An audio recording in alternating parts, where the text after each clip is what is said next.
2 Samuel, chapitre 8. Après cela, David battit les Philistins et les humilia, et il enleva de la main des Philistins les rênes de leur capitale. Il battit les Moabites, et il les mesura avec un cordeau, en les faisant coucher par terre.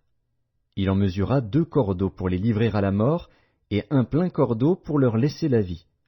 Et les Moabites furent assujettis à David, et lui payèrent un tribut.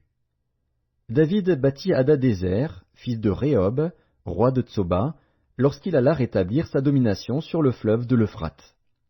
David lui prit 1700 cavaliers et 20 000 hommes de pied.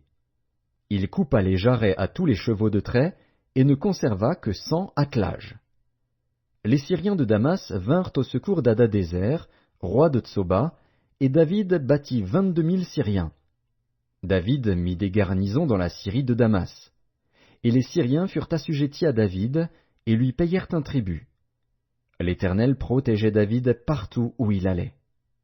Et David prit les boucliers d'or qu'avaient les serviteurs d'Hadadézer, et les apporta à Jérusalem. Le roi David prit encore une grande quantité d'airain à Béthar et à Bérotaï, ville d'Hadadézer. Toi, roi de Hamath, apprit que David avait battu toute l'armée d'Hadadézer, et il envoya Joram, son fils, vers le roi David, pour le saluer, et pour le féliciter d'avoir attaqué à Hadadézer et de l'avoir battu, car Toi était en guerre avec Hadadézer. Joram apporta des vases d'argent, des vases d'or et des vases d'airain.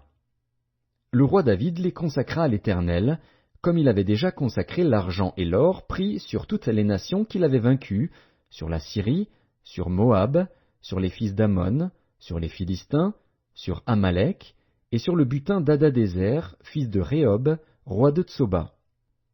Au retour de sa victoire sur les Syriens, David se fit encore un nom, en battant dans la vallée du sel 18 000 Édomites.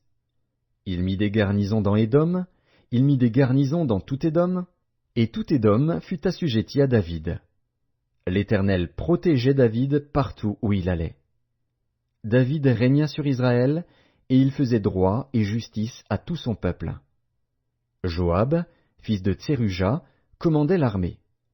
Josaphat, fils d'Achilud, était archiviste. Tsadok, fils d'Achitub, et Achimélec, fils d'Abiatar, était sacrificateur.